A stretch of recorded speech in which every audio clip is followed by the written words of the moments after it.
Alright guys, day 2. Already got the rail pushed into place, everything's seated. Now we're going to start putting it back together. I'm going to go ahead and kick it over to time-lapse here in a moment.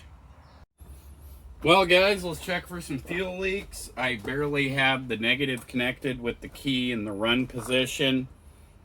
I know. When you're one person, you gotta do what you gotta do. Let's see if we got any fuel leaks. That's 1 prime. 2 prime.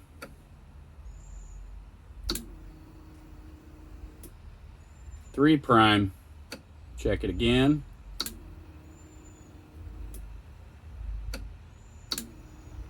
Looks like we're good. Nothing's leaking.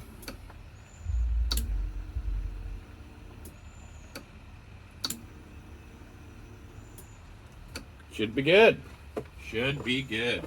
Let me get the rest of this taken care of. Back to time-lapse.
First startup, no fuel leaks. Idling a lot smoother, a little high right now, waiting for the warm-up process, see how it does. I think we got it. Still no fuel leaks and it's idling a lot better than how it used to.